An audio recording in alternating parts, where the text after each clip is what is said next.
So as we know, there's many aspects of the marketing funnel. And I love the opportunity to drink Coke and Pepsi. But if the first time I've developed my affinity for Coke or Pepsi is by the time I'm 30, it's a little late. Usually that has to happen at the age of 12. Same with the luxury automobile. If I want to go buy a Lexus, if the first time I've heard about it is when I can actually afford one, it's probably too late and I've made my brand affinity and association with another luxury vehicle. So the theory is, if I only target ads at the very moment when the transaction is likely to occur, how do I develop aspiration and knowledge and interest in that good early enough on so that when the time is right for me to do it, I'm interested.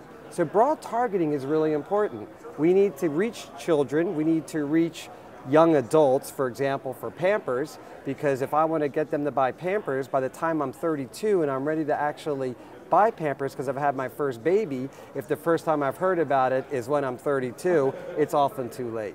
So aspirational marketing is important. It has to happen earlier in the funnel, and that's earlier in stage, and that's an upper funnel metric. Now, when I'm down in the lower funnel and I'm in the transaction mode, I should be focusing my dollars in a very targeted way against those that can make sense. So what we have seen on average is that if you have a media owner perspective, how much of a media owner's total content should be sold in a fully addressable way? How much should be sold in a more content-oriented way, and how much should be sold in the traditional demographic way? And interestingly enough, our statistics show that maximum yield from a media company's perspective is if they actually sell a third, a third, a third. So a third of their inventory fully addressable is wonderful, but marketers don't want just that.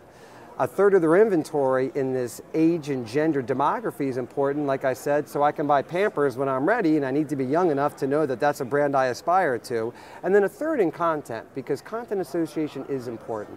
And all three of those are the best ways to go make it. We don't want to under, we don't want to over. So this year, I think some of the neatest things that are happening is the fact that the ad format opportunity could evolve. And my example, and I'm going to quote Erwin Gottlieb here, Pampers apparently less than 25% of Pampers sales comes through retail established outlets, which is very different than 20 years ago when 100% happened that way. So if trade marketing represents approximately 75% of all marketing spend and paid advertising is 25%, if the way that people are shopping is changing radically, then how people spend their trade marketing money could evolve. And my belief is that the trade marketing dollars that have historically been growing over time could flood back into the television arena, because television is where people connect, and people are consuming 50% more screen time than they were 5 years ago.